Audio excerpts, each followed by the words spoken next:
السلام عليكم ورحمة الله تعالى وبركاته إذن كيمبا ميل والبو جوجتان يسي والبو أو مقال كيجا إذن سو غاريا كسو دوادا مقال عصب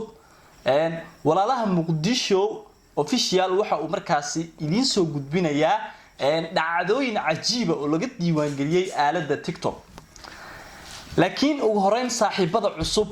waxaan leenahay soo dhawaada gacmo furan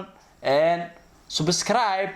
like share iyo comment wixii aragti qabane fikradooda halkan ha inoogu reebaan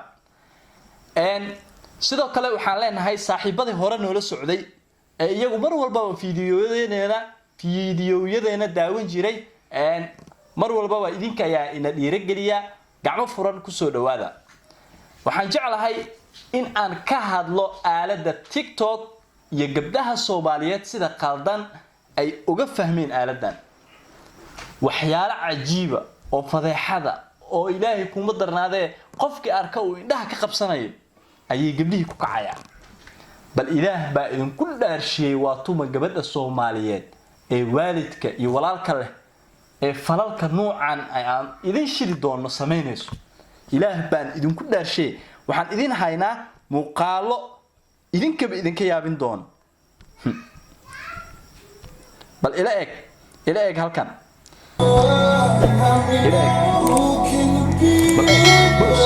stop it bal fiiri waa gabar madaxeedu waa u qaaban yahay naasaheeda ayay saas inta u soo taagto ay kaamirada hoosta ka soo geliso ay bulshada la hor imaanayaan Ilaah baa idin ku dhaarshay bal gabadhaas ma waaliday leedahay ma walaal bay leedahay ma maxaa dhahaa bismillah bal iwad Ilaah baa ku dhaarshay war qofka noocan ijooji qofka noocan ma intee lagu hayaa ma guri buu leeyahay ma walaal buu leeyahay ma waalid buu leeyahay Ilaah baa idin ku dhaarshay Soomaaliyeed heerkan baa maraynaa gabdhaheeni Soomaaliyeed ee sharafta lahaa ee diinta lahaa ee dhaqanka lahaa hadii ay sidan u isticmaalayaan maxaa dhahnaa ma anaga gaala maan nahay ma muslim baan nahay maxay tahay tinteena sidan u qaawan oo dumar ah waliba naasihi inta soo toobtay ay kaamirada afka ka soo gelis subhanallah ajib waxba yaal bal iyo clipkan kale ee halkan yaala itus asna eeg halkan waa gabar qurux badan ma sha Allah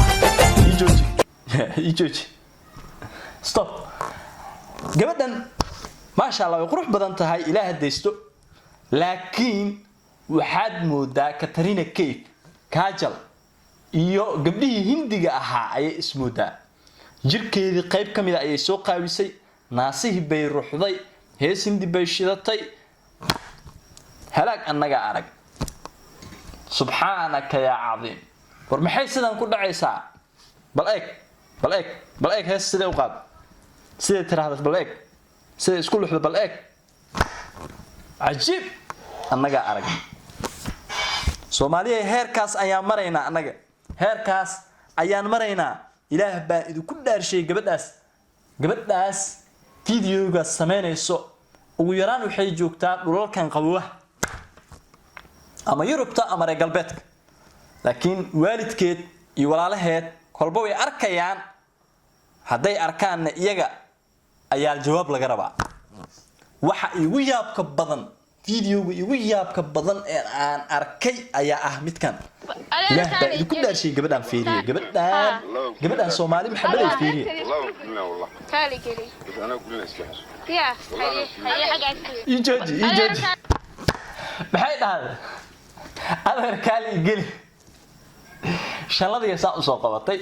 هنا عايزين جيله وحير شلادي سوق قبطي بحيث هذا هذا كالي قلي حال قلنا يعني